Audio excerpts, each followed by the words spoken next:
Hello everyone and welcome back to another episode of No Huddle with Zach Arndt. And today we're going to be taking a look at the Stanford Cardinal, giving a preview for the upcoming 2022 college football season, led by head coach David Shaw, offensive coordinator Davita Pritchard, defensive coordinator Lance Anderson.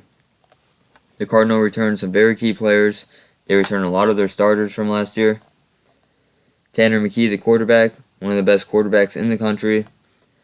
He's very high on NFL draft boards at this moment, even after a little bit of a mediocre season. 2,300 passing yards, 15 touchdowns, and 7 picks. He has all the talent in the world.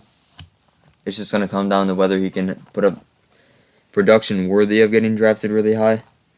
Michael Wilson, wide receiver. He only played 4 games in the last 2 years.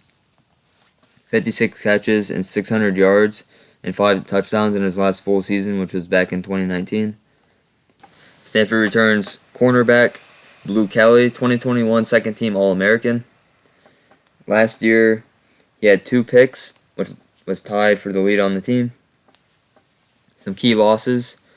They lost their leading rusher from a season ago, Austin Jones, who had 400 rushing yards and 3 touchdowns.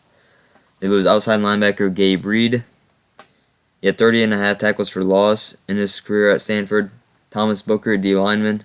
He was a 2-time second-team All-Pac-12. Looking at the 2022 recruiting class, they went out and signed 7 4-stars. David Bailey, edge rusher. Ernest Cooper, D lineman. Devera Tafita, linebacker. Fisher Anderson, offensive tackle. Sam Roush, the tight end. Arlen Harris Jr., running back. And Lucas Hare, offensive tackle. Looking at the roster heading into 2022, they return a lot of starters, as I mentioned, on offense. 3 receivers. Michael Wilson, Elijah Higgins, and Bryson Tremaine, all seniors coming back.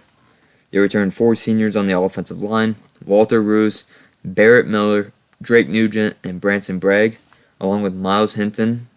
At right tackle, he's the junior. The other 4 are seniors. Tight end, Benjamin Yursick and Sam Roush. Stanford has one of the better tight end rooms almost every season. They're really good at getting big wide receivers as well that fit their scheme. At quarterback, you have Tanner McKee.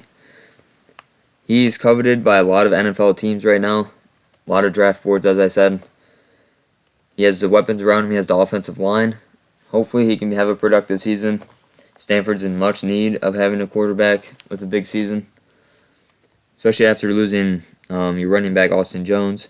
They have E.J. Smith and Casey Filkins in the running back room. Switching over to the defense, 4 new starters on the D-line. Stephen Herring, Tobin Phillips, Anthony Franklin, and Aaron Armitage. Apologize if I said that wrong, but those are the 4 guys I think are going to start. At linebacker, they return Levani Demooney and Ricky Meisen, 2 senior linebackers. They also have senior Jacob Mangum-Farr, another senior linebacker, along with Spencer Jorgensen. At corner, Blue Kelly's returning, and Kendall Williamson, also a senior. Stanford has a lot of seniors, if you can tell. In the secondary, I already named 2, but they have 3 more seniors as well, battling for starting spot: Nicholas Toomer, Salim Turner Muhammad, and Patrick Fields. Last season, Stanford ranked 116th in offensive efficiency.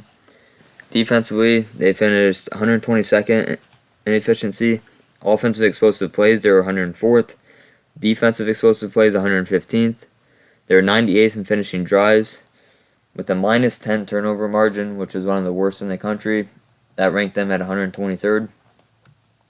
They only scored 20 points per game, which is good for 113th nationally.